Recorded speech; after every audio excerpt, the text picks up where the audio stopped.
Okay, I guess that's 10 seconds. Good morning, everybody, and welcome to the April 17th Save Our Indian River Lagoon Project Plan Citizen Oversight Committee meeting. And welcome to Cyber World. Okay, this is going to be an interesting meeting. I'm calling it to order now. And Carol, could you call the roll, please? Yes. Lorraine Koss. Here. Charles Venuto. John Lusnar. John Windsor. Here. Terry Casto. Here. David Lane. Here. Laura Lee Thompson. Here. Stephanie Ely. Melissa Martin. Here. Courtney Barker. Here. Todd Swingle. Here. Jay Moynihan. Here. Dennis Basile. Here. We have a quorum. Thank you. Before we get to the approval of the agenda, I wonder if this would be an appropriate time for somebody to read the rules and regulations for today's meeting about joining this meeting and participating in this meeting and all that other stuff. Real quick, John, I'm sorry. Carol, I don't believe you called my name. I'm sorry. Oh, I'm sorry, Vinny. Vinny Taranto? I think he's here.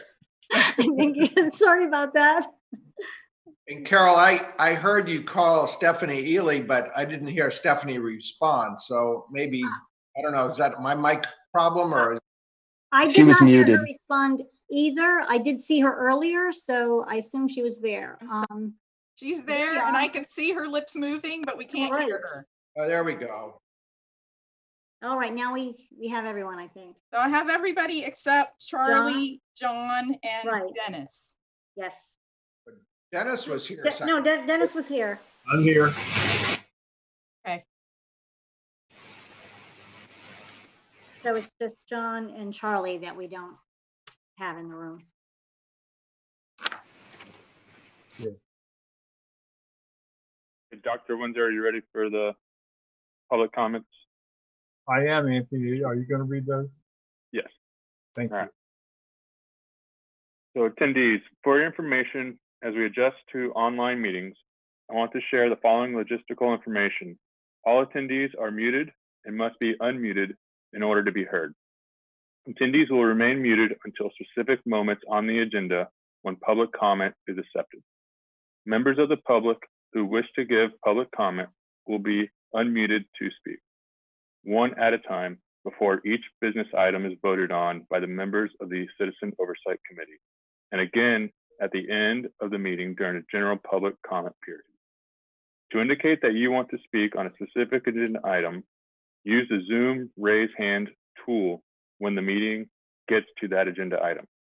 For those participating via computer, this raise hand tool is an icon at the bottom of the screen. For those participating via phone, dial *9. The meeting host will see a list of everyone who wants to speak and will unmute and call on those individuals one at a time. You will have 3 minutes to speak. A timer will sound at the end of your allotted time, and the next speaker will be called on and unmuted for their 3-minute window.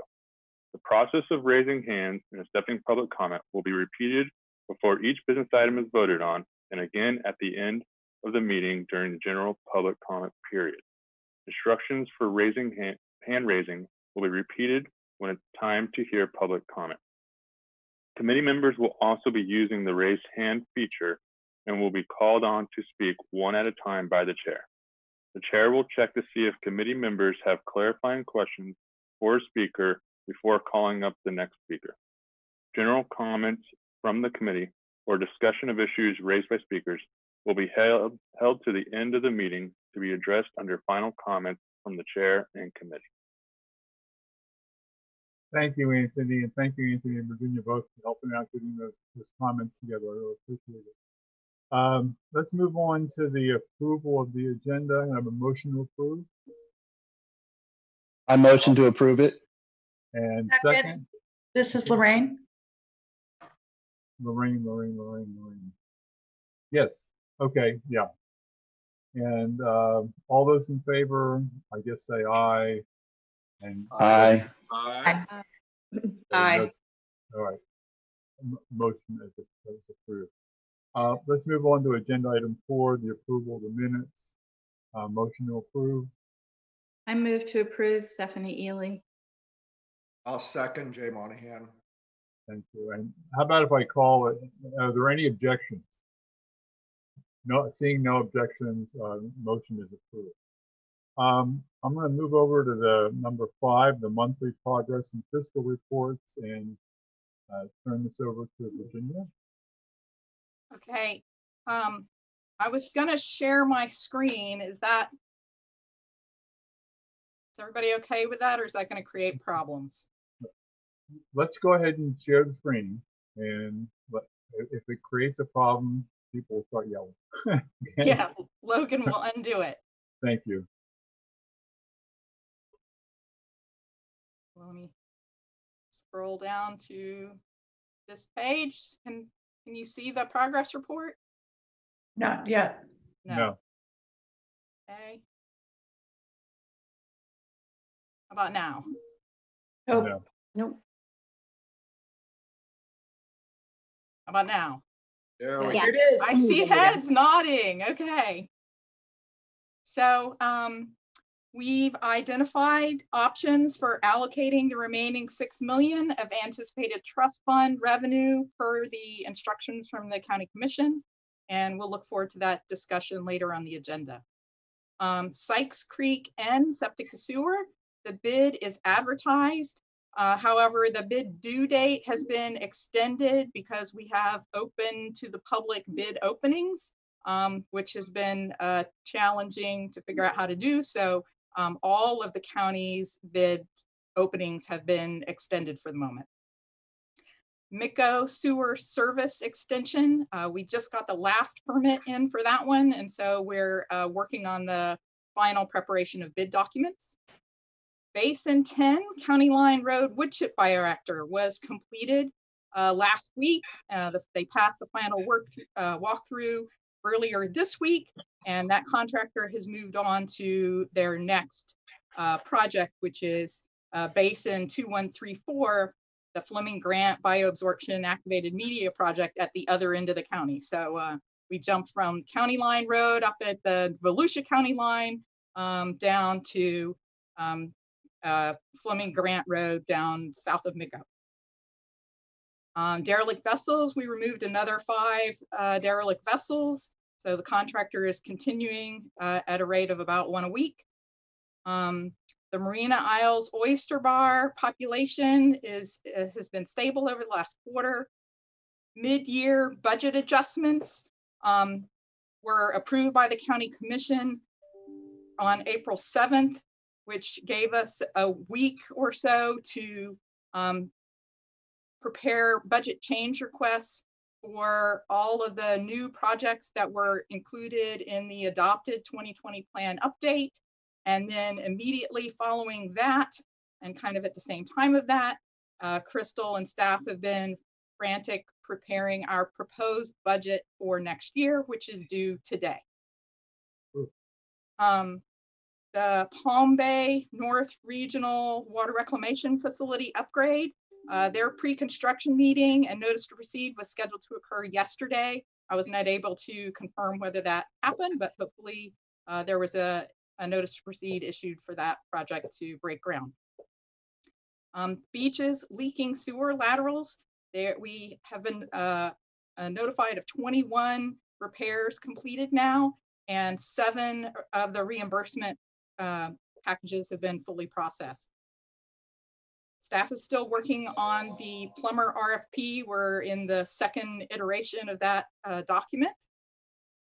Cone Road septic to sewer. When I wrote this, there were 11 properties connected. As of an email yesterday, it appears that 16 properties are connected. On the septic upgrades, we have been sending out a little over 200 postcards a week.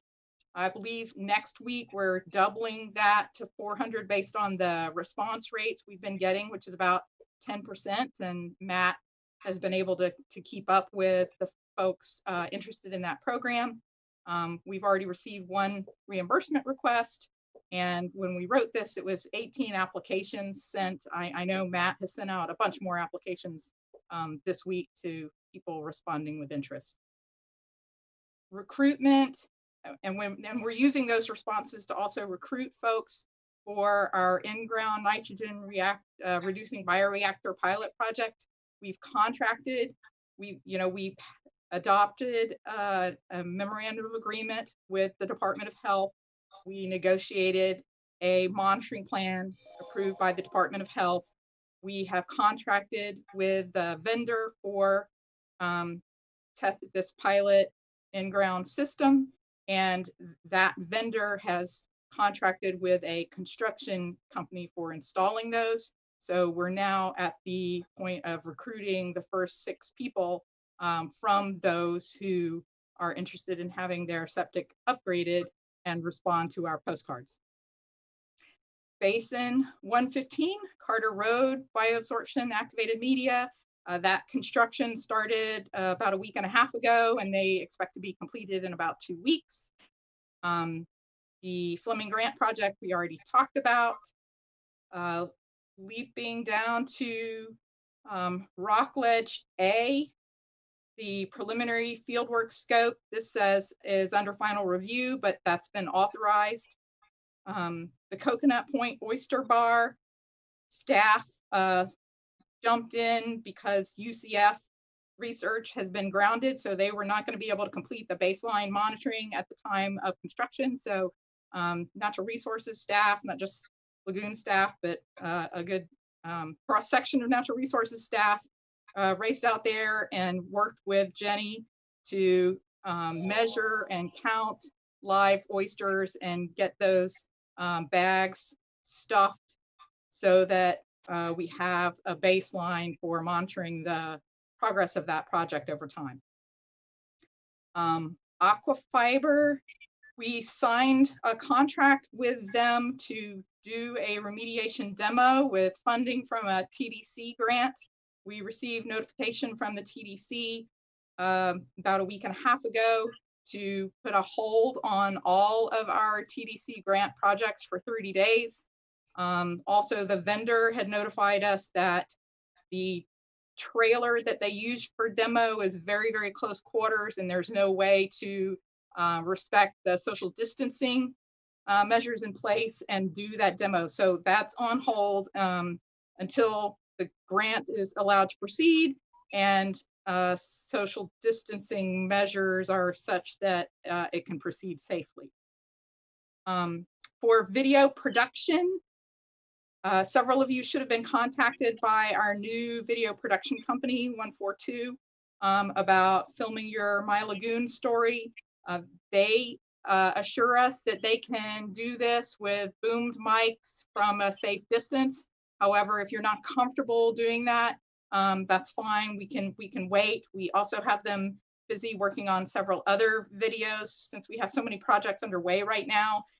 They're working on filming the Sylvan Estates septic sewer project, the Cocoa Beach water reclamation upgrades, and 3 different stormwater projects that have different designs. So, sorry, I forgot to scroll. On the other side of this, we had presentations and forums and events posted here, all of which were either postponed or canceled. The March 26th Lead Brevard event has been rescheduled for next Tuesday. And so Brandon and I and Dr. Dwayne DeFries will be speaking at that event, which will be online. And the fishing club event, which is not listed here, but where Matt Battalato is going to be speaking to a fishing club. And then I wanted to share the Cliff Creek Baffle Box video, if that's okay. Or are there questions about this before I jump to the video? Yes, and I'm sorry, I can't see where I should raise my hand. That screen seems to have disappeared for me. Ah.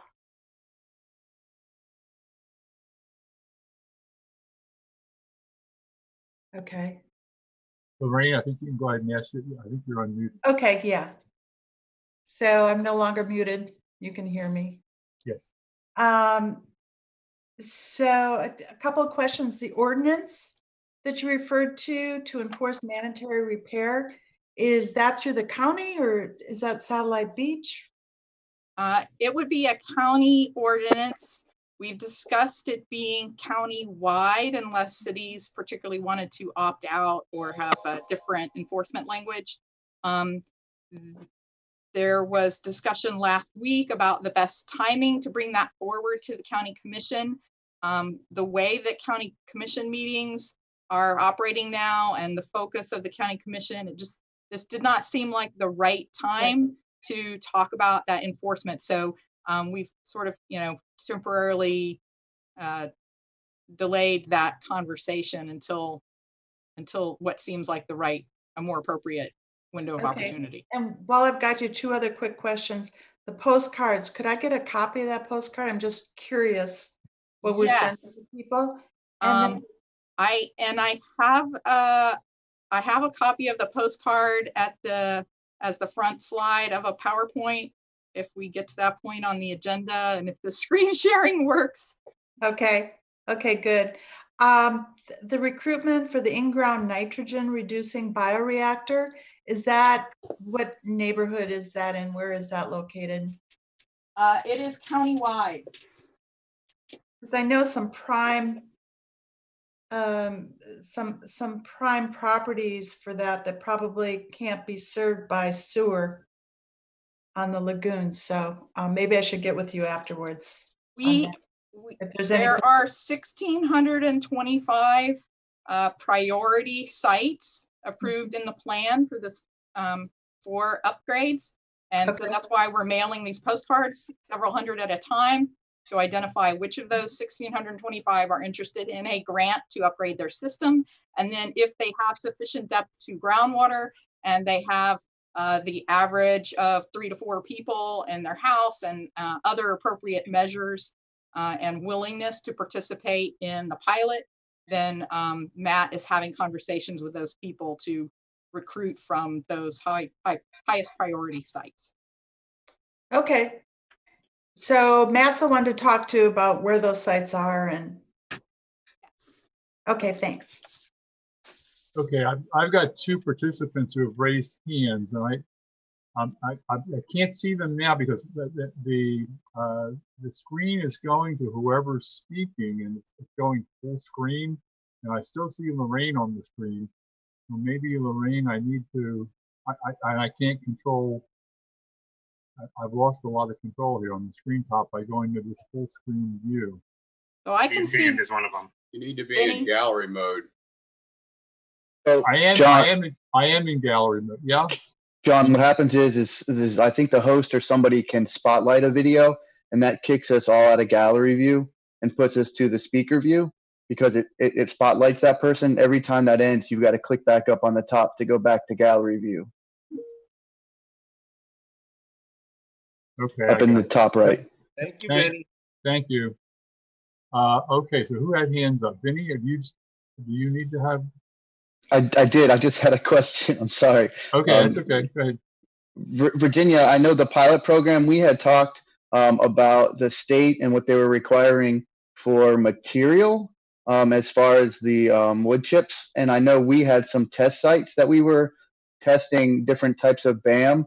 What is this pilot program going to use? This first one is going to use an ECS product. It's contains bold and gold, developed by University of Central Florida. Okay, great. Yeah, so it is using a BAM, not just the wood chips that the state has in there. Okay, right. Okay, thank you. Okay, Walker? Yeah, real quick. I just noticed I was scrolling through the participants list, and I noticed Charles Venuto, who should be a panelist, is listed as an attendee and he has his hand raised. So I think that may be something. I think Lois can move him. Okay. I just wanted to bring that to your attention. Thank you, Walker. I just moved him to a panelist. He's now a panelist. Great. Thank you. Sorry, I had a little trouble getting down this morning. It's okay. Thanks, Charlie. Anybody else have their hands raised? I've got a lot of little blocks open in my screen, so I'm looking and I don't see anybody else with hands raised. Virginia, you want to continue on? Okay, I will try to figure out how to, is the agenda no longer shared so I can move to the next thing to share? Correct. The agenda is not being shared. You're facing the screen.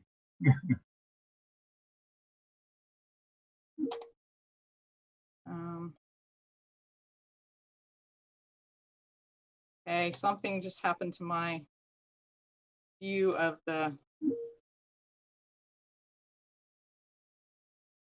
this share screen. Share. Okay, can you see that? Yes. All right, see what happens when I hit play. Let me know if you can't hear it.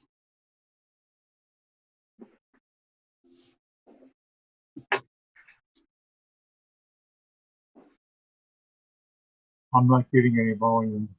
No volume. Is a project that both the City of Melbourne and the Save Our Indian Can you hear that? Lagoon have Yes. partnered on to construct. It is treating a largely untreated basin for the stormwater that goes directly into the Indian River Lagoon. This baffle box is an inline box that allows stormwater to go in it and then leave it. It enters it, the skimmer section collects all the trash, leaves, organic or non-organic material. It's got 3 sets of baffles in it. It allows the water to flow down and the solids, the sands and the gravels and things to settle out of those. And then at the end of this baffle box, it has a nutrient cell. The reason the location is important is that we have over 500 acres that drain to this point. That way, we are getting the most treatment out of a baffle box. This baffle box is 20 feet wide, like 25 feet long, by about 15 feet deep on the inside. So it makes it the biggest baffle box you've seen in the city. Baffle boxes are a key component to removing nitrogen and phosphorus into the Indian River Lagoon. There's many components that are contributing to the water quality issues in the Indian River Lagoon. Stormwater is just one of them, but we have found that the baffle boxes are a high level of treatment, probably one of the better tools in the toolbox for stormwater treatment. Personally, I am very proud to be part of the improvement that are going into water quality treatment. The Indian River Lagoon is a great resource for the community. People play in it, people fish in it, and without bringing the water quality level back up to where it was and to restore the Indian River Lagoon would just be a shame for generations to come.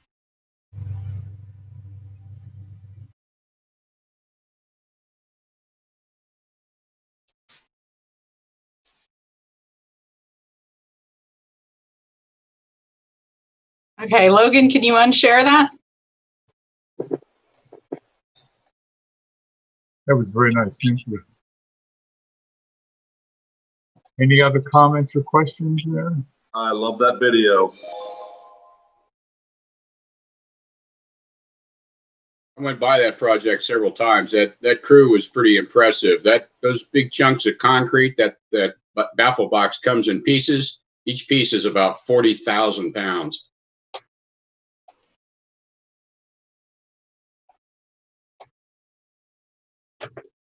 Okay, Virginia, are we back to you? So for the revenue graph, Crystal, do you want to share that or you want me to share it? It's up to you. I can share it. I've got it ready. Okay, Logan, can you work with Crystal? She just has to share her screen.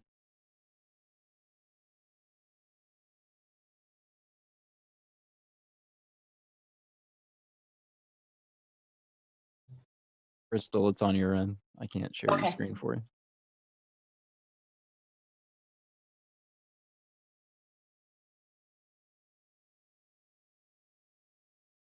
Everybody see the revenue graph? Yes. Yes. All right, so our collections to date is at 142 million. And this year alone, we have collected 15 million, and we've just received the January collection, which was 3.4 million.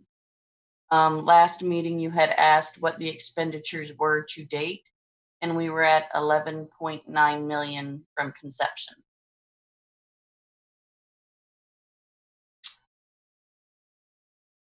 This is the breakdown of the graph.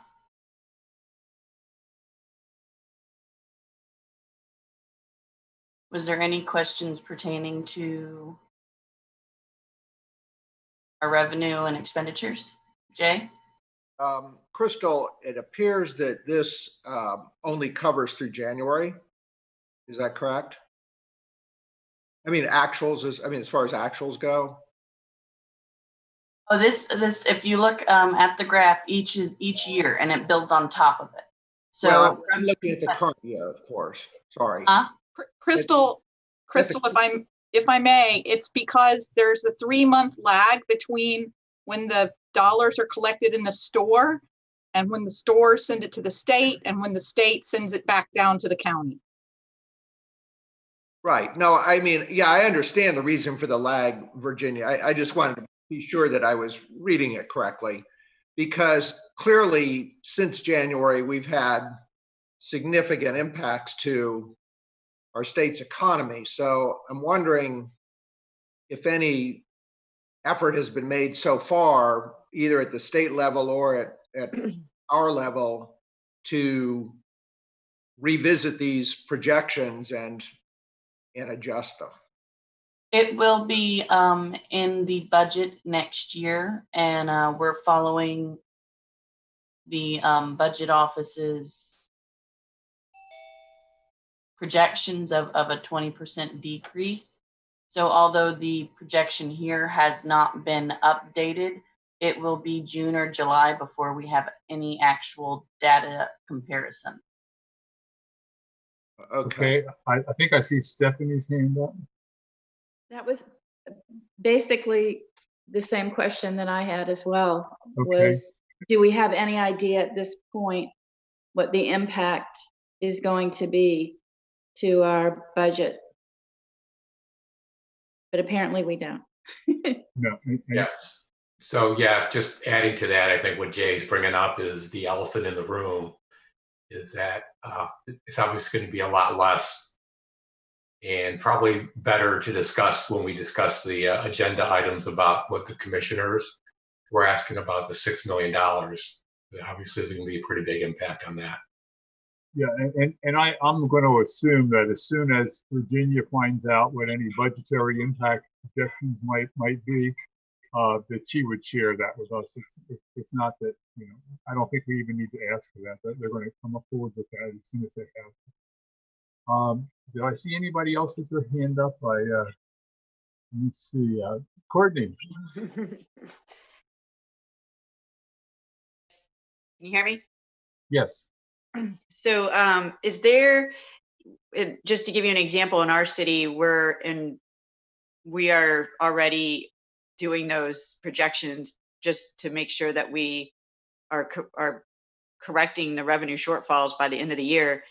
And we're projecting almost a $2.5 million impact on a $13 million budget. So I think, is there any way that we could maybe get that impact information by, is the county going to do any revenue impact projections for the end of the year? Like, so can we include this tax in that, Virginia?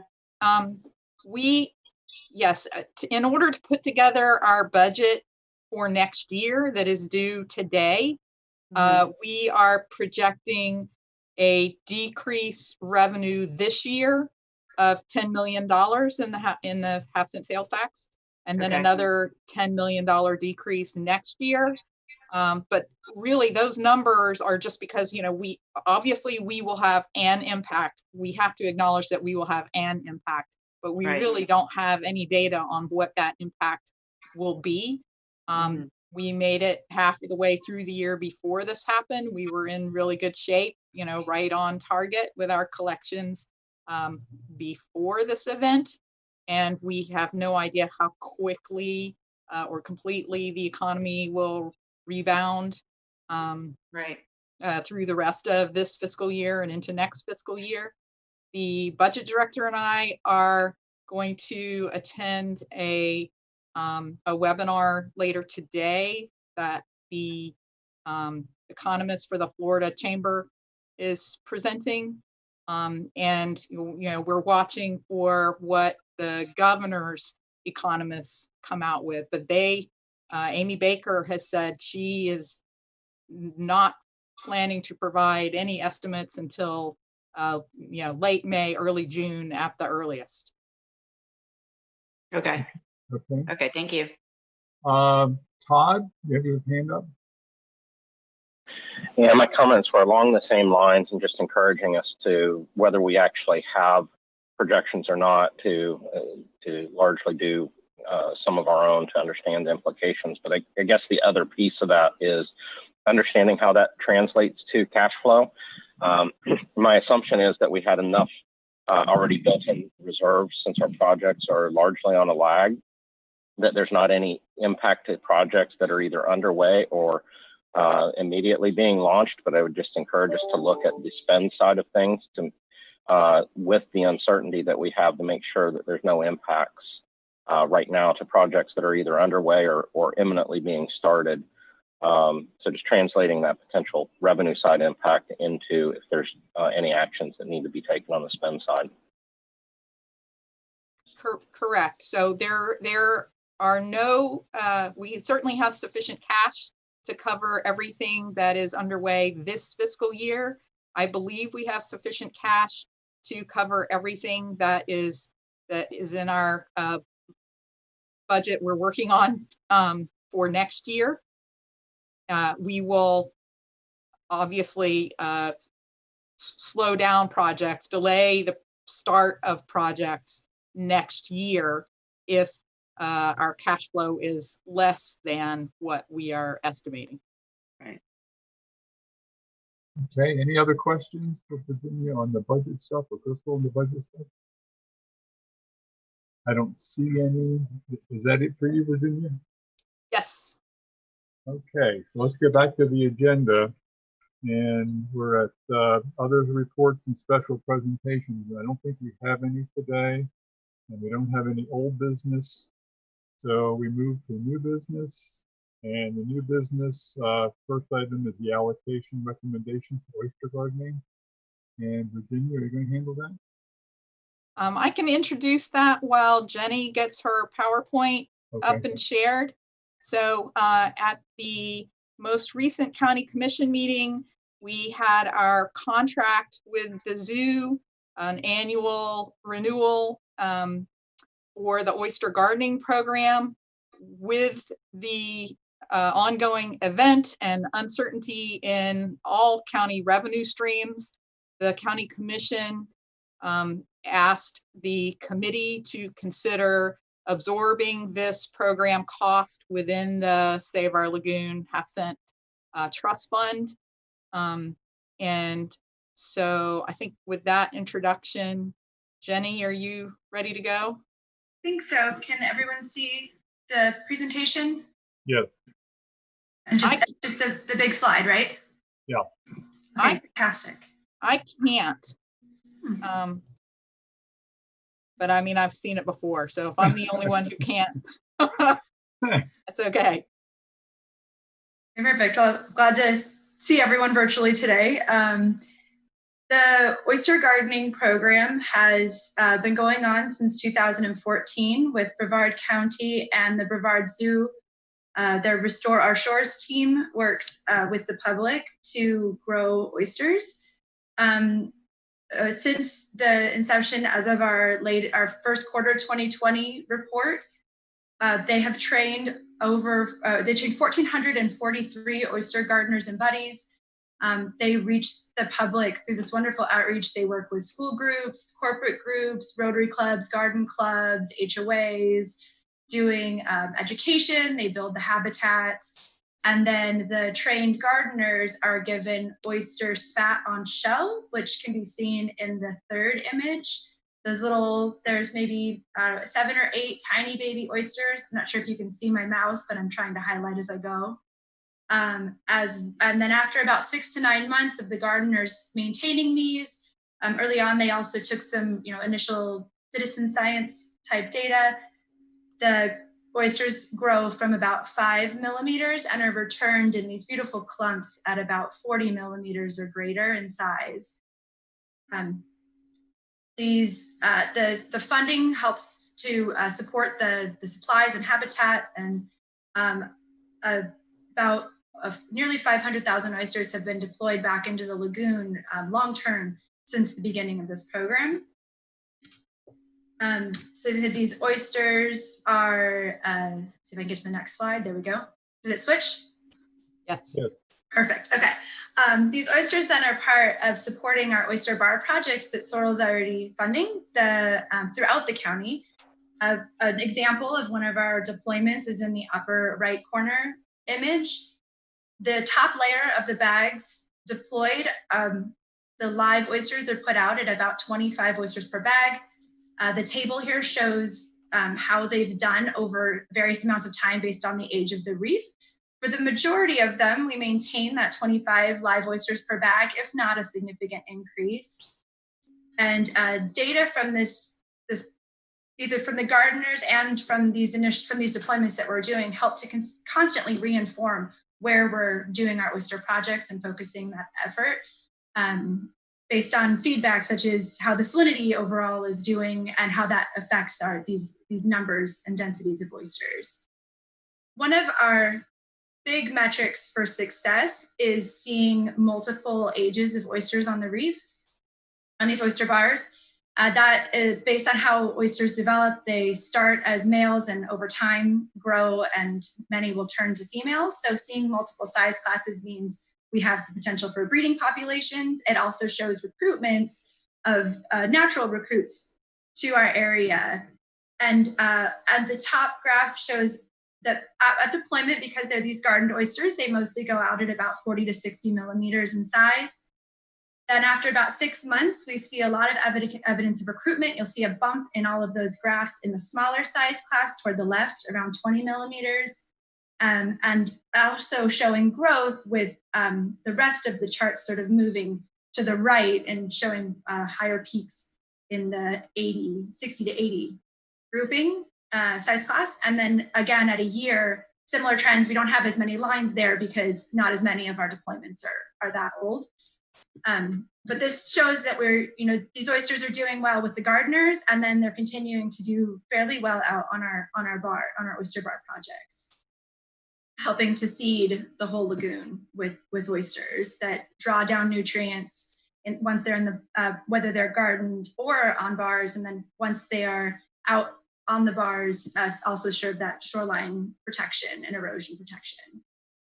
So finally, what we're requesting to support this amazing educational outreach as well as nutrient removal program is additional funding for the oyster gardening program. It represents an approximate 15% increase in overall funds from what's already in the soil plan for oyster rehabilitation projects through the Living Shoreline projects.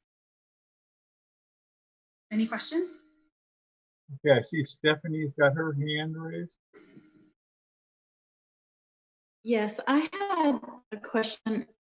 Is any of this money going towards salaries, or is it all for materials and other items that are needed in order to actually make the gardening projects work? It is partially going to support the zoo staff that are assigned to this oyster gardening project. That's fine. I just wanted to know if that was the reality or not, because I think it's a really important program and has great return on our investment. Okay, Dennis? Yes. A couple of meetings ago, I asked the question about where the benefit was of the oyster gardening, and if I remember correctly, part of it has to do with actually capturing the nitrogen and keeping it in the shells even when they die. Is that correct?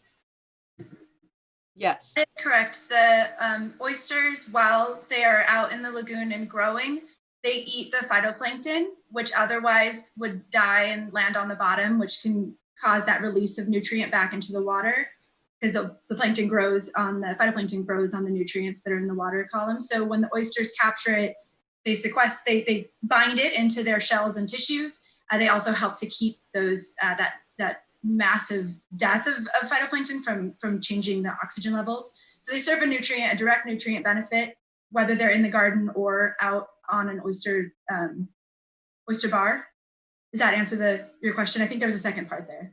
And I guess you had a couple charts that talked about the number of live oysters. Mm-hmm. That there are a number of oysters that die, but the shells are still there, and they have sequestered a bunch of nitrogen already. And is there any data at all that talks about how many in general the growth rate has been, including live and dead? Sure. So the sorry, I thought there was the dead shell is also actually very important for reef building. Oyster larvae settle on oyster shells, so you need the dead shell as well to support the live population.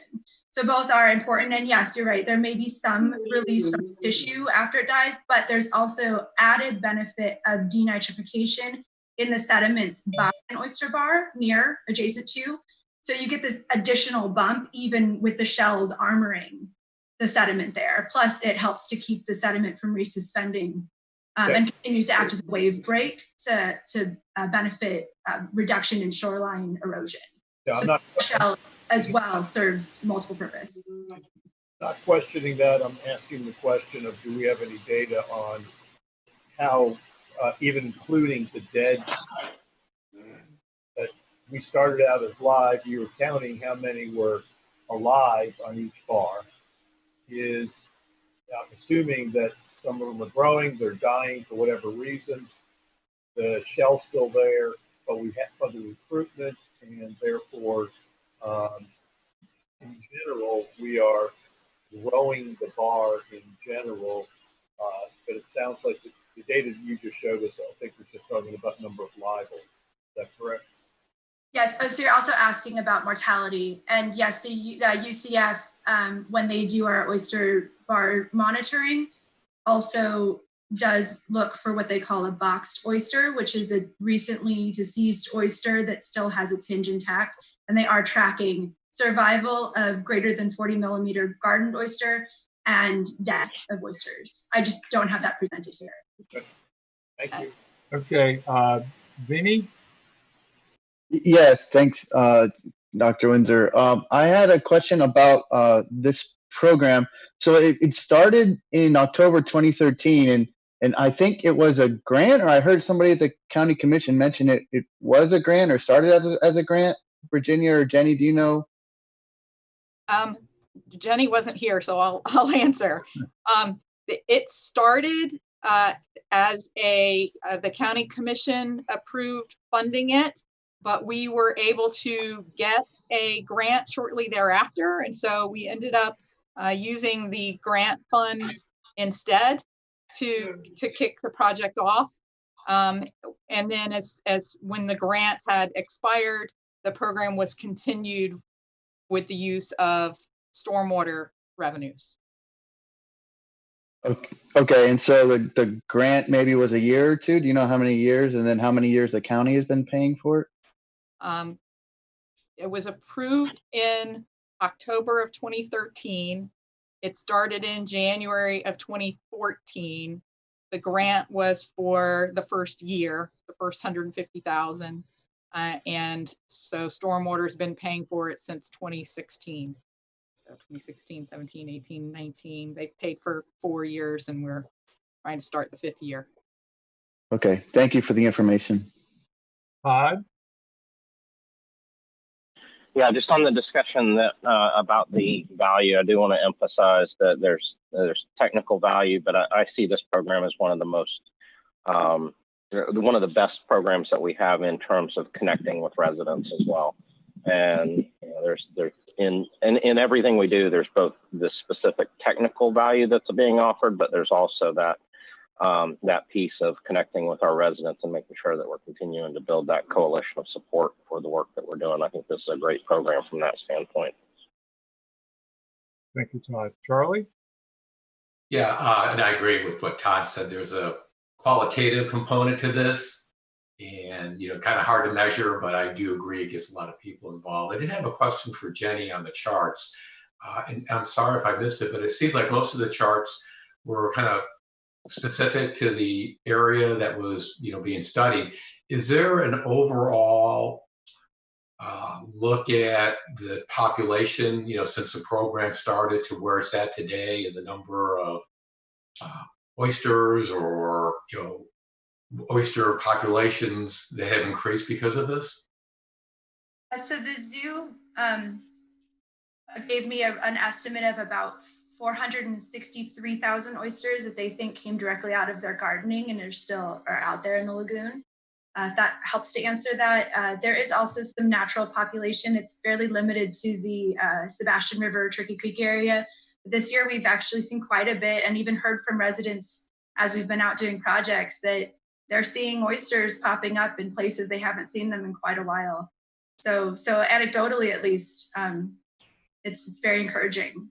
Yeah, that's your question, but yeah, no, they answered my question. Thank you. I think that's a story that needs to be promoted. You know, a lot of you know, bang for our buck. It doesn't cost that much, and it's having great results, and you know, something people can see.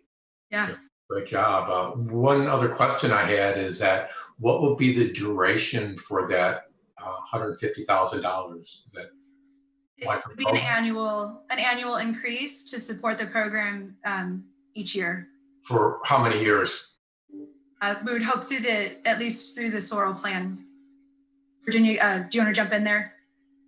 Yeah, for as long as we are building reefs funded by the Swirl Plan, we would potentially want to seed those reefs with these garden oysters.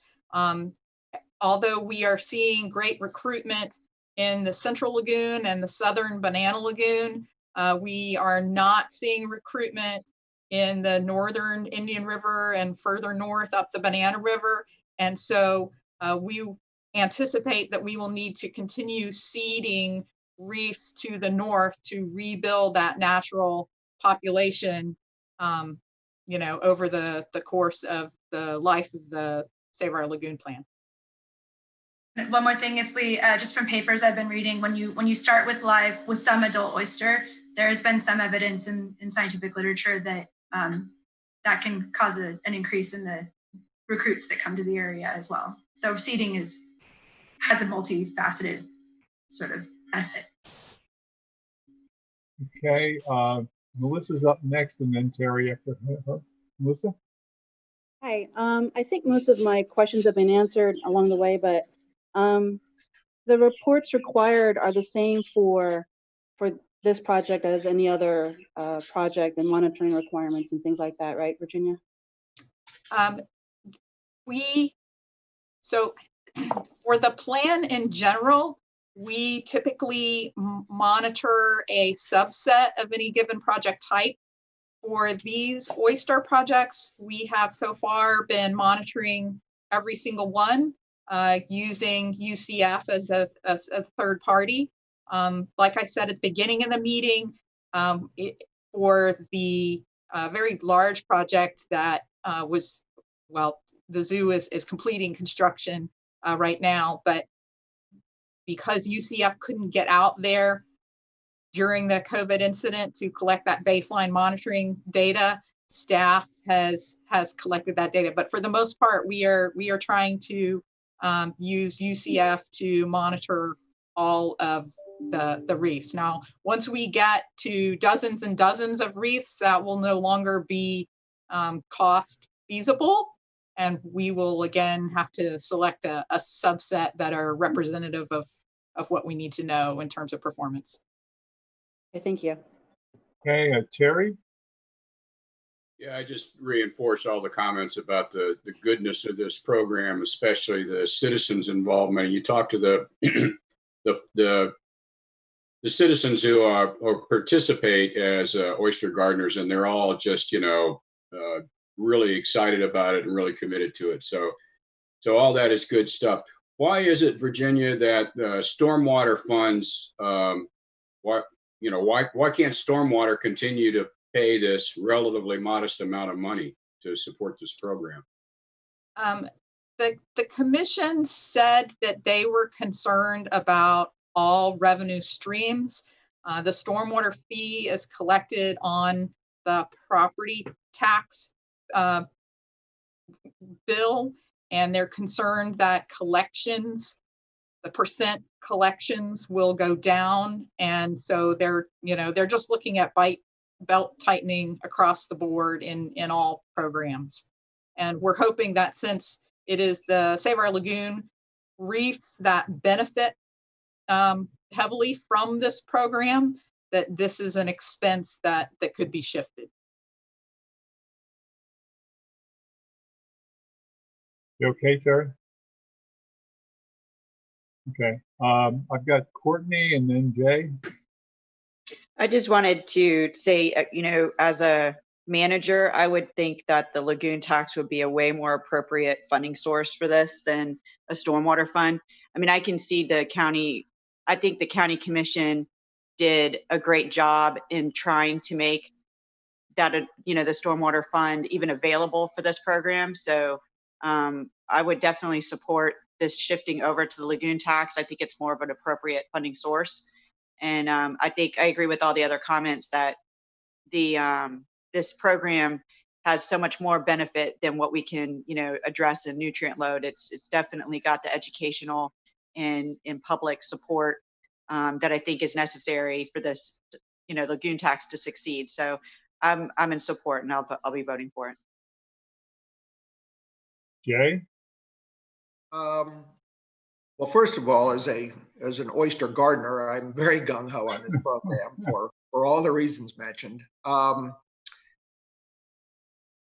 I agree with what Courtney just said about, I think it's very appropriate for the funding of this to come, or at least whatever funds we can give to it, to come from our soil funds. But with our current situation of probably declining revenues, as well as all of the existing projects that we're committed to, I know $150,000 is a relatively small amount, but where would these funds come from? And I guess that's a Virginia question. Yeah, so when I mentioned to the board what the process would be for bringing a project, mid-year that wasn't in the plan, for considering that, I read to them the language in the plan about contingency funds.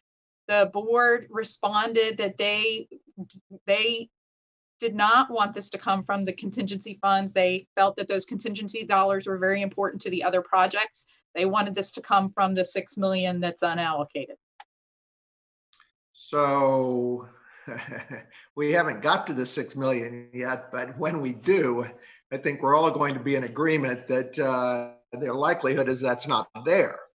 Having said that, though, I think when we were talking about this with the commission, or not with the commission, but at the commission meeting a month or so ago, the thought was that if in the future we run out of money, I mean, we'll go ahead and allocate the 6 million, but if we run out of money, we would just have to adjust projects that hadn't started yet or whatever. I guess the same theory would apply here.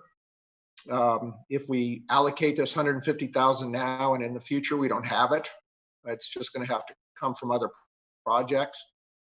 So in light of that, and because of what I view, and I think most of us view as a very important project, that oyster gardening, I'd like to go ahead and make a motion that we Allocate is Can 150,000. I interrupt for a second?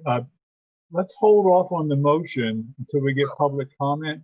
And then Jay, I'll come back to you for after the public comments over, you can make your motion. That's Is that fine. okay? I thought they came after that, but okay, that's well, fine.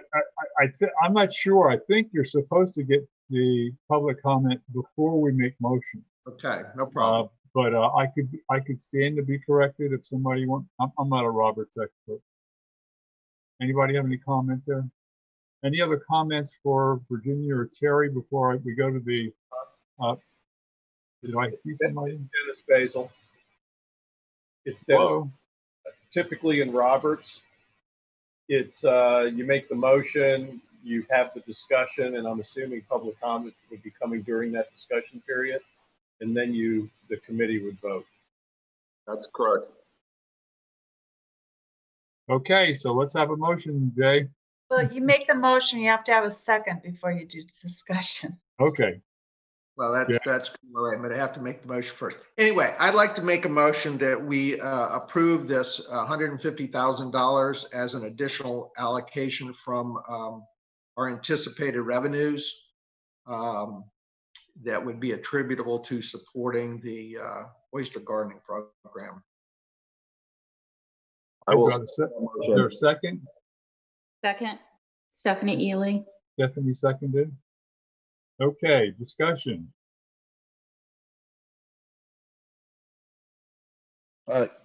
Sorry, John. I had. Can I go ahead and speak? Yeah, go ahead, and then Dennis after you.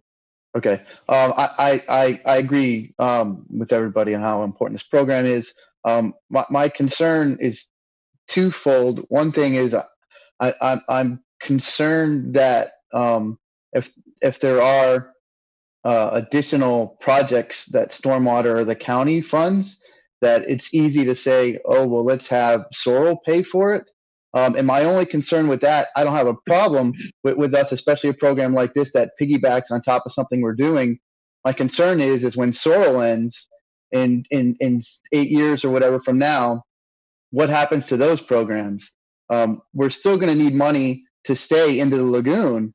And I think the problem is once a lot of this money is taken off the county's budget and put on our budget, it's such a hard process to move it back. And so I think we should, maybe this year look to approve it. That was the other thing is we could do this year by year and maybe say, yes, we'd like to approve it this year. Virginia, I don't know if there's a negative from having an unknown next year, from having to have this conversation again next year. But one of the things I think I like about that is it gives the committee, the commission, a chance to say, okay, our stormwater money is good. Let's go ahead and take that back, or at least have the option to take it back. Because I'm just concerned that if a bunch of projects from the county go on to us, once we're no longer around, it's going to be so hard to get those dollars back.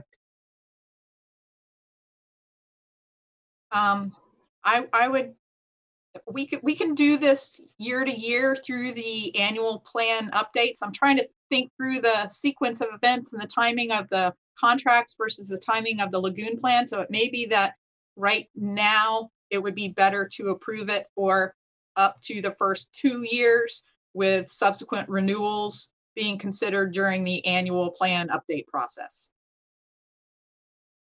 Okay, and then the last thing, I think that I had read somewhere that and maybe it was in the guidance documents, that if any money was to be taken back from a project or used in a different way, that the same amount of money was supposed to be used for the lagoon restoration. So I don't know. I'm not an expert on the policy, but I thought I read that means that 150,000, even though it was for this program, is now going to need to stay towards the lagoon. Correct. So the guidance document says that any project funds budgeted, allocated, or saved by a government entity by virtue of a reimbursement from the allocation of the trust fund must be reallocated by that entity solely to other projects benefiting the restoration of the Indian River Lagoon. So the way the county's stormwater program works is a portion of that revenue stream goes to flood control, and a portion of that revenue stream goes to water quality improvements. Some of those water quality improvements are for the St. Johns River, some are for the Indian River Lagoon. So the Oyster money was coming out of the portion of the stormwater revenues that are for the water quality improvement in the Indian River Lagoon. So if those dollars aren't spent on oysters, oyster gardening, they will be spent on stormwater projects that benefit water quality in the Indian River Lagoon. Okay, thank you. Dennis, and then Charlie. John, I think my question was partially answered. The motion, I believe, was to approve the $150,000. I'm making the assumption that $150,000 is a per year situation, and it's not during the entire term of the project. It seems to me that if it was just the per year and for this year, that motion was made for just this year. Is that the way you all took it? I can tell you, Dennis, as having made the motion, that was my intention. For this year only, okay. Well, yeah, this 1 year, and we would revisit it in future years as part of our plan. Now, based on what Virginia said a few minutes ago, if it seems appropriate to amend it to give them 2 years in order to comply with the way their budgeting timelines go, I would be open to doing that, although I would like to hear a little bit more from Virginia on whether that's necessary. I really intended that we would only allocate the $150,000, one block of $150,000 at this time. So this contract would expire September 30th, and your next plan update would not be approved. You wouldn't recommend it until January, February. The board wouldn't approve it till March or April. And so, for continuity of operations, it would be good to have a 2-year initial approval. Even though, Virginia, here it's now April and we're approving it at this point. Yes. So we are approving this contract very, very late. The previous contract expired when the position overseeing this program was vacant, and there was a lot of turnover in the zoo. And so no one realized that it had expired until the zoo billed us for the first quarter. And then we couldn't process that payment. So Virginia, your recommendation is to make this motion actually for $300,000 for 2 years. Yes, sir. If I could make the amendment to that, I would. Okay, Dennis, are you finished with questions? And then we need to go to Charlie. I'm finished. Charlie? So just a little caution I have about shifting the funding is that, it's great we're already getting funding through the stormwater, and now to kind of push it over to Sorrel, it just kind of reminds me of some of the things that happened at the state level with Amendment 1 money and Kent lottery money, but it certainly is a good thing and fits in our wheelhouse. What I was kind of curious about, because it's such an efficient process, would it go higher on the ranking? Would not be number 47 or 48 on the list because we're just talking about it now, but it would go up to the top because it has such a efficiency with the nitrogen removal? Yes, 460, even so the current Oyster projects, going back to Jenny's last slide, the efficiency calculated on the current Oyster projects funded with the half-cent sales tax is $400 per pound. Incorporating this program would increase those costs by about 15%, bringing that to $460 per pound. So there are a few types of projects that are under that cost in the plan. But for comparison, the septic upgrades, the septic to sewer, all of those projects are up to $1,500 a pound.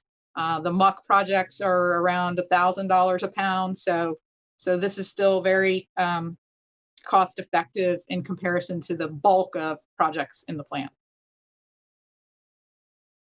Okay. Stephanie, I see your hands up. David, you were waving your hands in the air. Do you need to say something, or your raise hand button wasn't? I did. I don't see my button like I did last week, but thank you for calling on me. I wanted to ask Virginia if the reallocation of those funds in the future, going back to the stormwater program, is there a mechanism to make sure that happens, or is that just something that happens in the accounting office? That seems to me to be something that would be a high probability of getting, how do I want to say this, not allocated, 11 years from now or 8 years from now when our program is over. Is there a mechanism to make sure the citizens of the county can make sure and see that happens?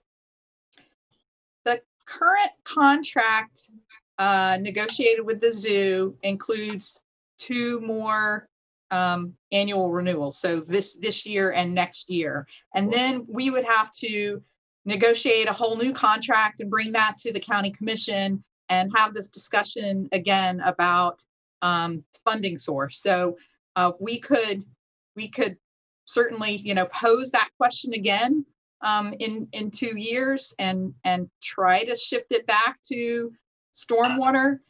I agree that that may be difficult to do as long as there is a 0.5-cent sales tax that is using these garden oysters for oyster restoration in the lagoon.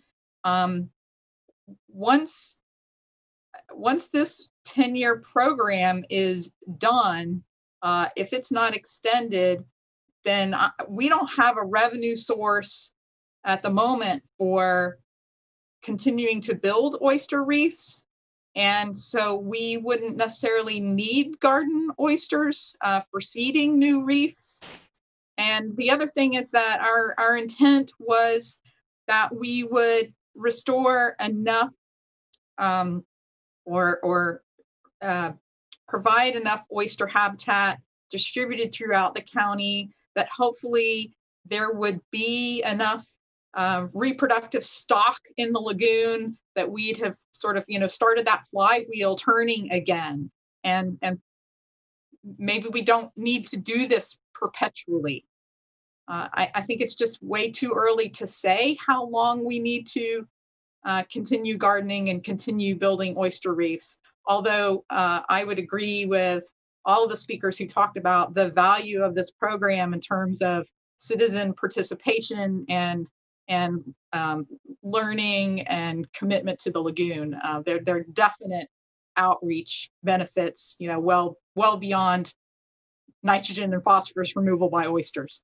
Thank you. I think my bigger point was when our program is over, we should have something in place to go back to the county and say, okay, there has to be a maintenance budget that you guys are going to have to swallow, and here's what we think it should be. And of course we would approach that right in like year 8 or 9 or 10, but I think that would be very important. Right. So we would prepare that agenda item. We would take it to the board. Yep. All right. Thank you. Okay. It looks like Lorraine's been up for a while, and Vinny. So Lorraine first. Sure. Let's see. Okay. Well, given what Virginia just said, 2 years enough. I mean, this is obviously a very competitive project. I know from working in nonprofits that you really try to plan on 3-year cycles. So building that program from the infrastructure point of view of the nonprofit, the program itself. Do we want to show our commitment and show our support to what has really proven to be a great engagement program and make it 3 years. I'll just throw that out there. Virginia, I mean, what's reasonable to really show the successes of this program? Thank you. I appreciate that. Because this contract will expire in 2 years and we will have to take a new contract to the board anyway, I think that's probably the moment to ask, is it time to revert back to stormwater, or is this program only going to proceed if it, has half-cent sales tax? We'll get that direction. We'll come back to the COC and ask you, do you want to include it in the next annual update to the plan? And the timing of that will be that, we'll have 6 months between that decision-making time and when the contract with the zoo expires, so that they can also have time to adjust and, look for options if things did not go well with the funding decision. Okay, Vinny? Yes, sorry. Two questions. One thing, I don't know if it would be too much of splitting hairs to say that, we could pay 100,000 and ask the stormwater to pay 50, just so some of it still comes out of there. I don't know if that's too much splitting hairs. But my other question, Virginia, was, so if this contract ends in 2 years, do we have the reef building contract? Is that part built into the SORL plan already to be renewed, or we would have, because if this is only a 15% increase in 2 years, if we re-sign a contract, then we're looking at adding, I don't know, someone help me with math quickly, what, 850,000 or something like that each year that we'd have to then add back to the program that isn't accounted for? Am I understanding that correctly?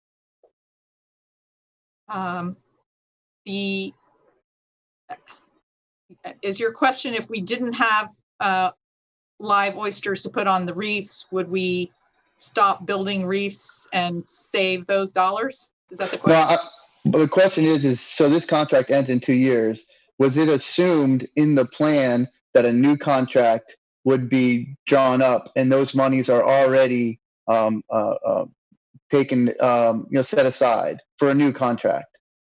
It is assumed in the plan that we will build 2 miles of oyster reef a year. It was assumed that stormwater would continue to fund the gardening program that provided the seed oysters for those reefs. Okay, so then there is more money in the plan after 2 years to continue building the reefs. Yes. Okay, thank you. Okay, Todd and then Courtney.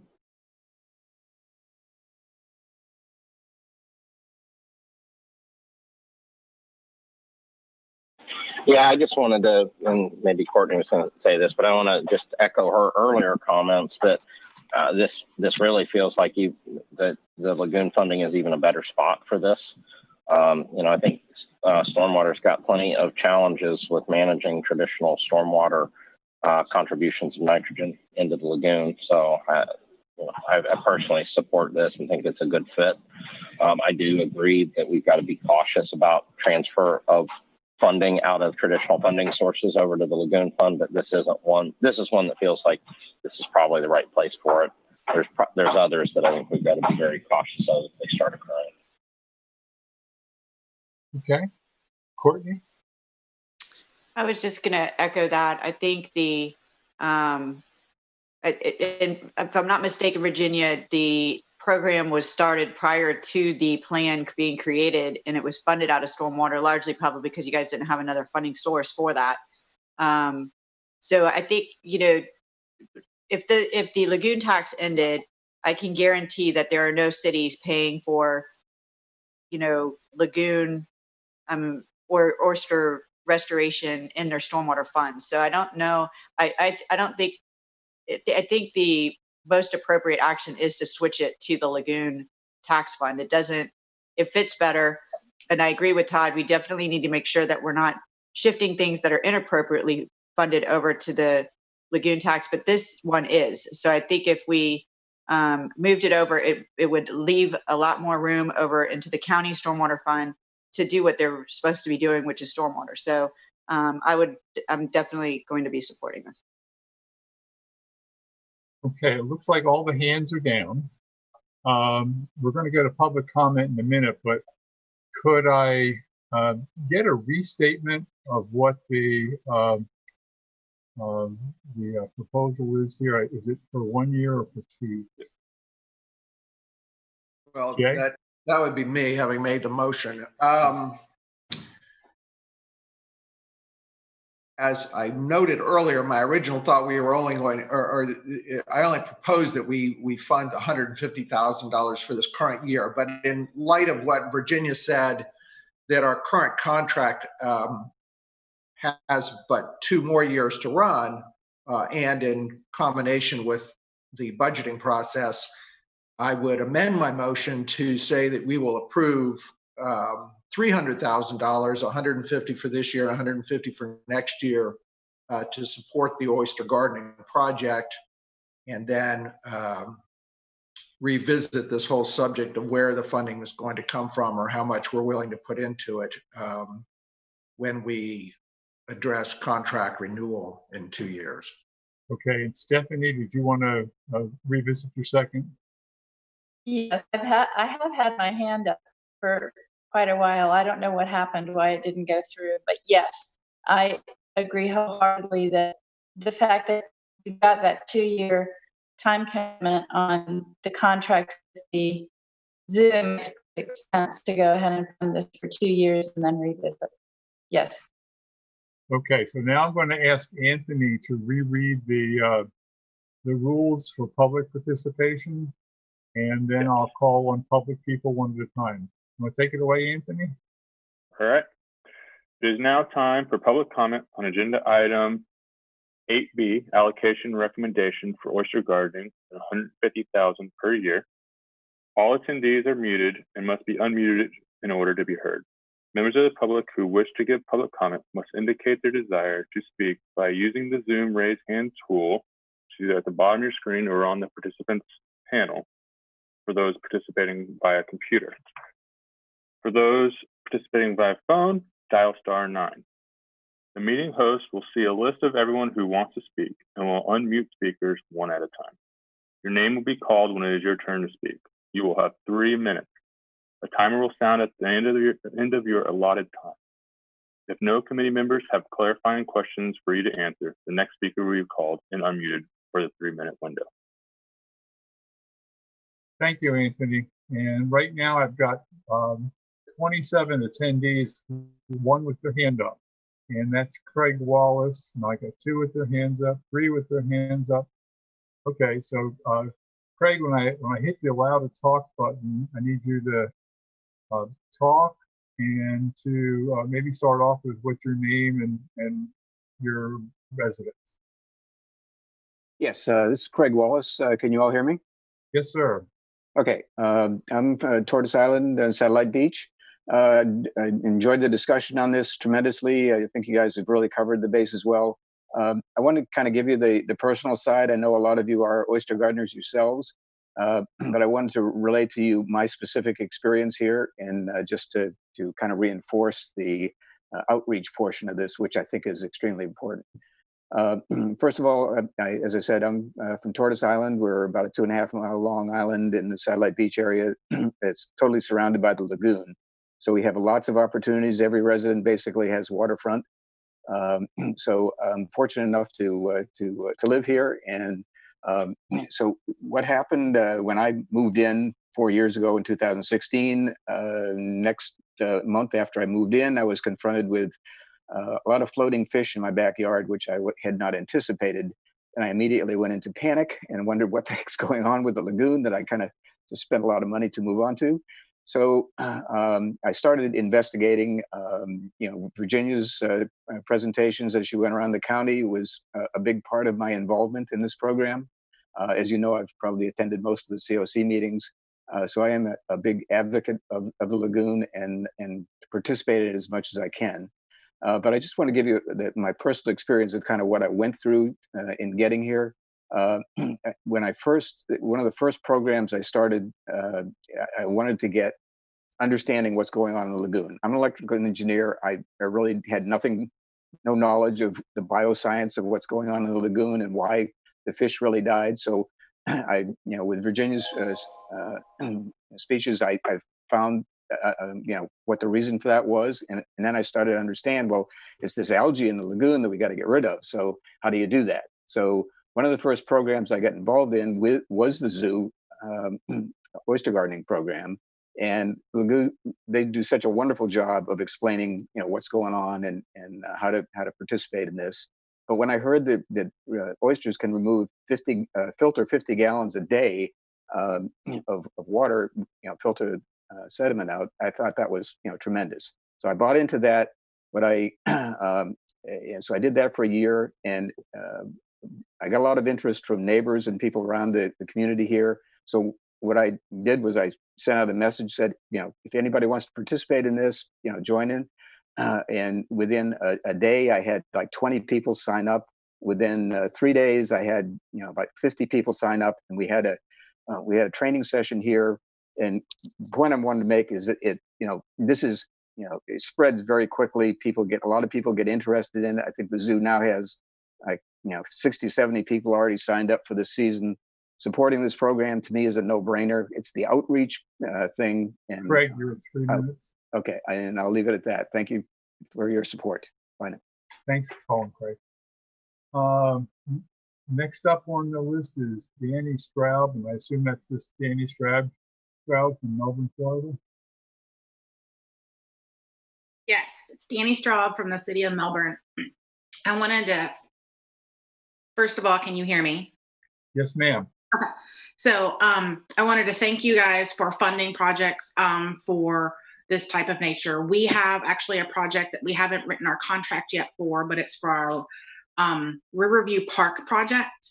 It was a Brevard County park that has been turned over to the city that we're working diligently on trying to do some upgrades to. And as part of that, there's a boardwalk and some oysters that are going. But I wanted everyone to realize that this project wasn't 100% funded by the soil funds. There's still $300,000 worth of oyster work that's being paid for out of our stormwater utility. And so while I think it's a great project to be paying soil dollars for, I also think it's also a stormwater project that stormwater utility should also be paying for as part of projects that continue on. So I'm excited to see that the zoo will be able to provide us with baby oysters for our gardening. But we are also want to be aware that this is not a project that isn't stormwater related from, say, a stormwater utility fund. Okay. Thank you. You're welcome.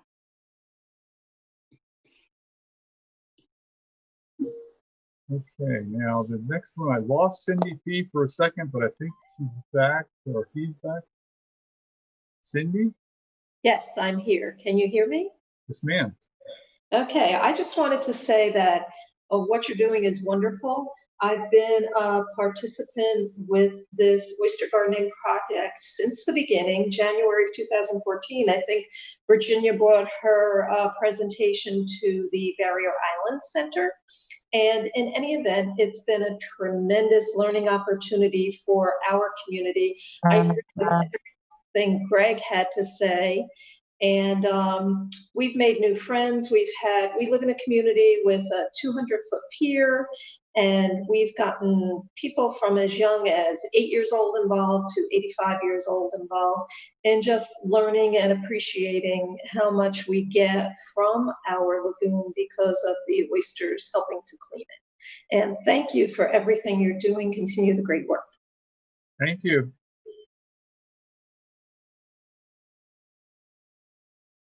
Okay, that appears to be the end of the list of attendees who have their hands up.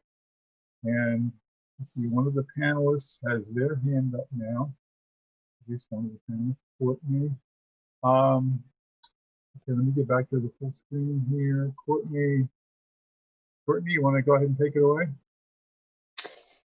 Yes, I just wanted to apologize. I stand corrected. I actually looked at all of the other projects that we just approved to see if we were using any other money besides the lagoon tax for the oyster restoration. So I stand corrected. I just want to apologize to the last speaker for messing up like that. So that's all I wanted to say. Okay, thank you. Anybody else? Vinny? Yes, I guess my concern is that going off what Danny said, is if they are using stormwater to pay for some projects, if we allow the county to put their oyster project on soil, is that would we then have to extend the same to cities that are also doing the same, or other contracts that are doing the same? I know the belt tightening is coming, and it stinks when you have to cut budgets and you have to choose priorities. And I just want to make sure that if we're doing this, and the program is great, and I don't want to stop it, and I don't really think the commission is the way that they responded, that they're going to want to pay for this. But I just want to make sure that we're treating everybody in the county, the municipalities and the county, equally. So I guess my question is if are there other municipalities that are using their own stormwater to supplement lagoon projects, especially dealing with oysters? So I'm trying to get my hand up. You're on, Courtney. Okay, thank you. Sorry. I was just, Virginia, is there, like a difference between the oyster gardening program, which is done all over the county, and like even, you heard the speakers in the city of Satellite Beach too, which we don't fund. Is there a difference between that program and then the actual construction projects that both the county and all the cities are involved in? So there are a couple differences. One is that there is this outreach component, which was part of why the county felt like, it was okay to have this program countywide. There's this outreach component. It improves water quality countywide. We wanted as many participants as possible, regardless of where they lived, because the cleaner water was going to benefit unincorporated people, whether it was people in cities raising gardens or people in the unincorporated area raising gardens. Another part of the question is the county's reef construction projects have been the funding in the lagoon plan has been sufficient to cover the entire cost of those projects, whether it was oyster projects or planted shorelines. The only, and Jenny can and Terry can correct me if I'm wrong, there were the shoreline projects in Cocoa that I think were contracted through MRC. There's the project in Palm Bay, or that Palm Bay had requested, which they have now withdrawn. I'm not aware of any other city project requests. So we would have to work with Melbourne to understand why that project requires more than what the funding in the lagoon plan would cover, whether that's really specific to oyster and oyster construction costs, or whether there's boardwalk costs and signage costs and other construction related costs there that are contributing to the cost of that project being more than the $400 per pound covered by half-cent sales tax. Is that okay, Benny? Yes, yeah, that sounds good. I just wanted to just draw attention to it. As long as we're aware of it when we make a vote, I'm okay with that. Okay, Thank Lorraine? you. Yeah, So I was going to say that the Living Shoreline project and Lean Winter Park is actually, we're contracting through the zoo. And it's also, I mean, we're just going into budget season, and I know that the work our sustainability committee has been doing, that I know there are some things on the wish list, you know, that we were looking for in terms of our stormwater education dollars. So just to say that. But that particular Living Shoreline project is being paid for by the city. Okay, I think, are we ready to vote? Oh, I see Terry's hand. Okay, Terry? Yeah, well, somebody brought up earlier that some of this money, but we don't know how much of the 150K is gone towards salaries of the zoo personnel that manage this program. My guess is another big component is the cost of the SPAT itself. Do we have any insight into the breakdown? How is the 150,000 being spent? Yeah, we worked with the zoo to come up with that 150,000. When we started this program, we had a very detailed budget at that time. And it covered, yeah, the SPAT was a significant portion of the cost. Also, all the supplies needed for the gardeners. I think at this point, the majority of those dollars are going to the staff who schedule and hold those workshops for the public, who do all those site visits to help the gardeners learn what it is they need to do to care for their oysters, who then coordinate those collection events to gather those oysters back up to be ready for the reefs. It's a who keep up with the mailing lists. It's a very labor intensive program. Okay, you done, Terry? Okay, so I think we're at the point now where we can vote on this. And I wonder, do we need a roll call vote on this, or can we just do the voice? Anybody have any idea? Because of the format that we're in. You could ask like you did earlier if anyone opposes it, and then do a roll call if somebody does. Okay, I'll do that then as chair. If anybody opposes this, please raise their hand, either on the screen. Oh, any opposes? Okay, it should be just the 7 voting members, right? Not all 14 of us. And so if you are the voting member today, you raise your hand, wave your hands across the screen if you object. You don't want to pass it. Okay, I don't see any hands. I don't see anybody waving anything. So the motion passes, and I think we don't need anything else there. And Virginia, just as a follow-up, my understanding is now you have the authority to go ahead and make these contract adjustments. You don't have to go back to the county commissioners anymore. You can go ahead and get this contract going. Is that correct? Correct. We have the contract already written, already approved by the county attorney, and the board authorized us executing that contract if the oversight committee approved the funding source. Great. Okay. Let's move on to the next item, which is allocation recommendation for remaining $6 million of anticipated revenues. And who's going to introduce that? Virginia?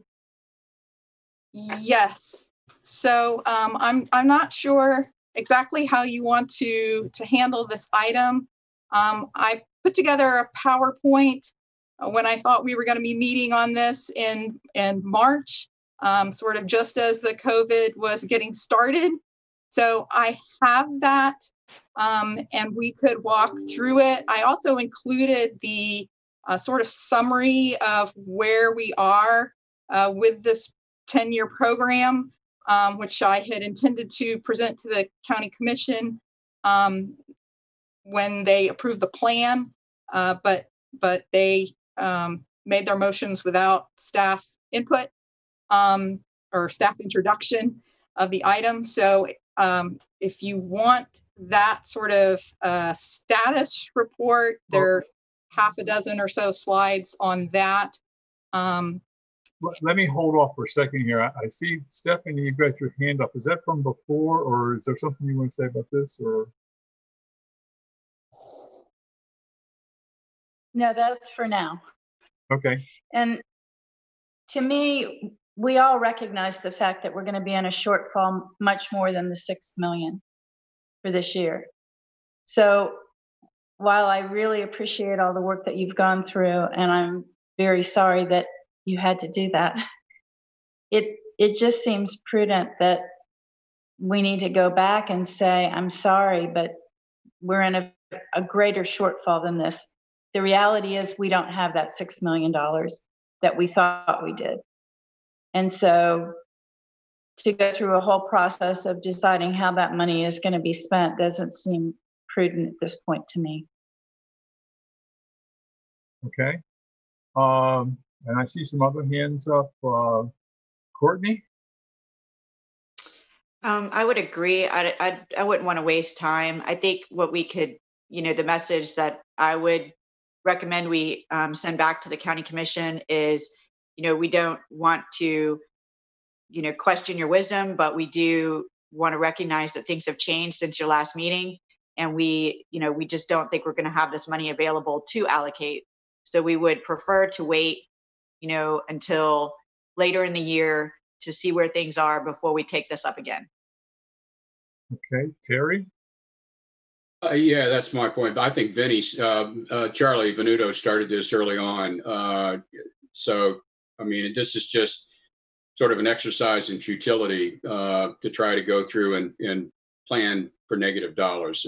Nobody knows how this market recovery is going to take place. Nobody even knows how the health recovery is going to take place. The idea that we would try to pencil this thing out to the last decimal point is just futile. So I think a very polite response to the commission is it's not prudent at this time to do any more planning of any more obligations until we have a much better handle on how we think this is going to turn out. And not to flog a dead horse, but I think the thing that we just went through with the 300 grand is in that same category. I mean, we've added to the deficit in the Sorrel plan, and in some place in that conversation, it was noted that whatever money we save the county from stormwater revenue has to go back into nitrogen reduction in the lagoon. So, we're just kind of getting a little crazy this morning. But my advice on this one is, please tell them we just need to stand down until this perfect storm subsides. Thank you. Okay, Todd? Yeah, I agree with all of those, and I agree with the polite letter at this point, given where we're at. I before everything came up, I was actually even more adamant about this because when we made some other adjustments between muck removal and septic, and we did so, and I was an advocate of that because I felt that it was also tying in with the what we were seeing out of the public and continuing to build that broad coalition of support throughout our community. I think we held these monies back for very specific reasons as well. And so candidly, I was, I guess, still of the camp that just because we have an obligation as a committee to make the recommendations we think are right, I still think it was good whether our revenues are there or not. Because we know that there's more than just uncertainty on cost. There are communities that are continuing to develop projects. We know that there's evolving technologies. There's lots of different things. I think our conclusion to hold money back to accommodate some of those things was wise in its own right, independent of the cost of funds that were available. And at some point, the county commission does have the ability to make a vote and allocate how they want, because we function as an advisory body. They don't necessarily have to take our advice. Okay, thanks. Charlie? Yeah, and I would have said to stay the course with the 6 million. I mean, as we suggested and spoke about at the last meeting, we're waiting, what other technologies or projects might come up. And so today we just heard about the oyster gardening and, went ahead and approved that. So I think it's fiscally sound to stay the course that we wanted to. I mean, now we're our hands are forced. And it's not going to be the 6 million, but it's going to be several other of these septic to sewer projects that I would think would not be funded based on their efficiency compared to the projects at the top of the list. So yeah, I think that's what we got to say politely, as it was mentioned earlier, that we need to hold off on allocating any more of these funds. Hey, does anybody else have any other comments? If not, could I ask Courtney? Would you mind making a motion? Sure. I'll make a motion to send back a advisory recommendation to the county commission that basically says we should not reallocate or allocate the remaining $6 million, largely due to this, uncertainty in our revenues. And if the county commission feels strongly about this later in the year, we'll be glad to take it up then. But at this time, we think it's prudent to leave it be. A second? Second, this is Lorraine. Lorraine, second. Okay, I'm going to go over to public comment unless there's any further discussion here by the committee. I don't see any discussion amongst the committee. Anthony, could you read the public comment statement again, please?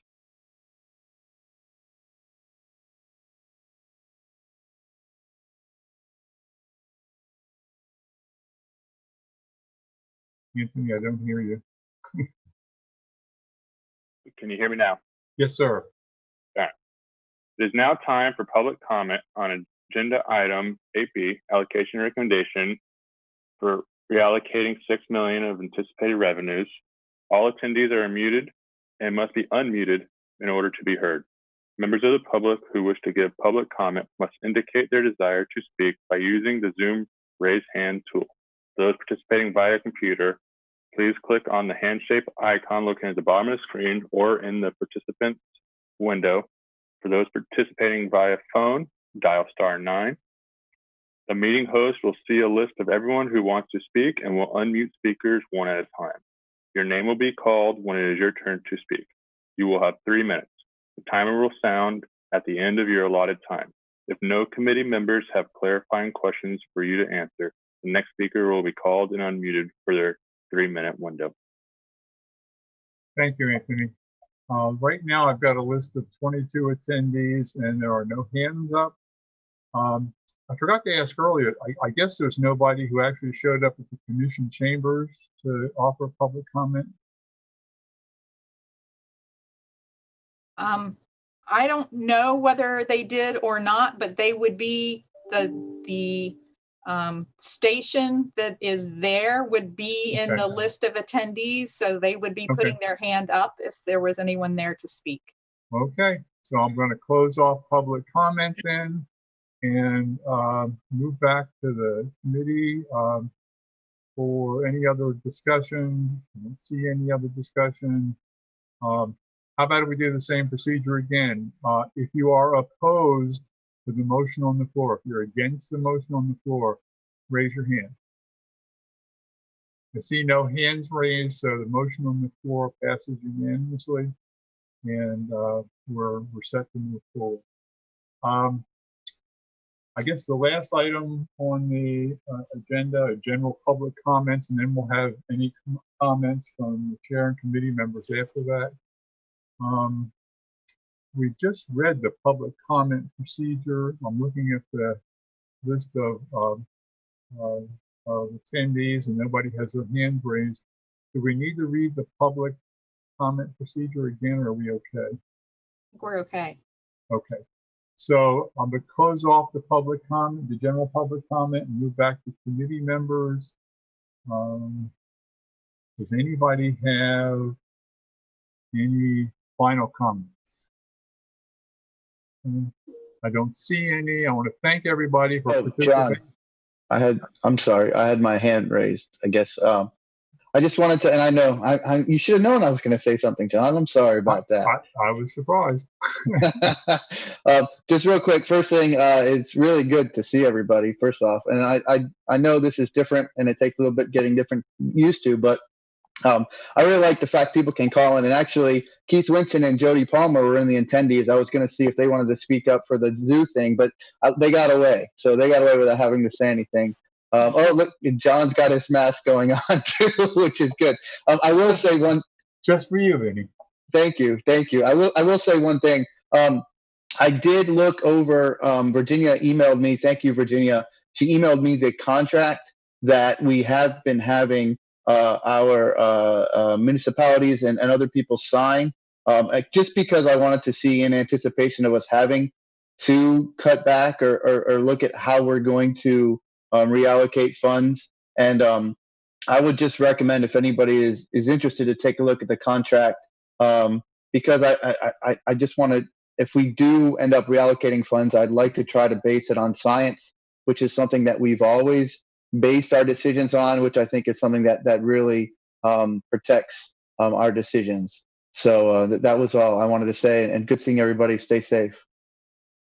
Thank you. Stephanie? Well, John, I wanted to commend you, first of all, on running this virtual meeting, because I know it hasn't been easy. But I did want to have a point of information that I could not hear some of the speakers when they gave public comment. Because it started hurting when I was eating.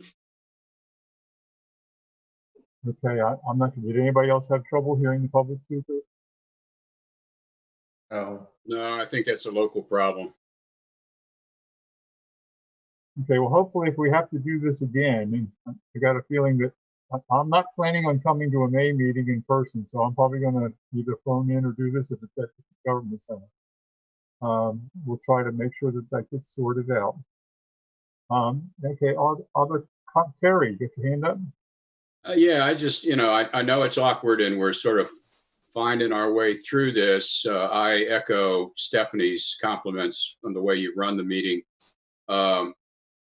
I think this is actually a pretty effective way to do business. And if we just spend a little more time, like when Virginia wants to show her agenda, if we can figure out a way that, that can be a little more effective. I mean, I'm on a computer, so I'm able to open a separate window and look at the copy directly. Anyhow, so yeah, there's some rough spots, but I think this works pretty good. And frankly, I think we're going to be in this. I just heard Mark Zuckerberg say that they're not doing any more gatherings with the Facebook team until June of 2021. So, we may be doing this for a while. So thanks everybody for hanging in there, and stay safe, be healthy. Okay, anybody else have their hand? Courtney. Oh, I was just going to say I have to go to another meeting, but I just wanted to tell you all that I miss y'all, and this was a good meeting. I think you guys have done a really good job putting this together, Virginia and all the staff and your technical staff. And John, you did a great job on running the meeting, and just wanted to say hi to everybody and stay safe. Okay, I don't see any other hands up, and the folks from the county, starting with Virginia all the way down, made all this possible. And think about this. They've got a gazillion other things they're trying to do, and then they're trying to put this together for us, in addition to all the stuff that they normally do for us. And I just can't, I can't imagine how difficult it is. They've been great. They've made this much easier. I couldn't have done this without their help. So thanks to everybody, and have a good rest of the day, the week, the month, and hopefully we'll see each other again soon. So I'm going to leave the meeting now. Is that okay? Bye. All right, bye. Thank you, John. Thanks, John. Thank you all. Stay safe. The opinions expressed by any member of the public during any period of public comment do not necessarily reflect the views or opinions of the Board of County Commissioners of Brevard County, Florida, Space Coast Government Television, or the program sponsor, and are solely those of the presenter. The Board of County Commissioners of Brevard County, Florida, Space Coast Government Television, and the program sponsor hereby expressly disclaim any and all responsibility or liability for any defamatory or slanderous statements expressed by any member of the public during any such period.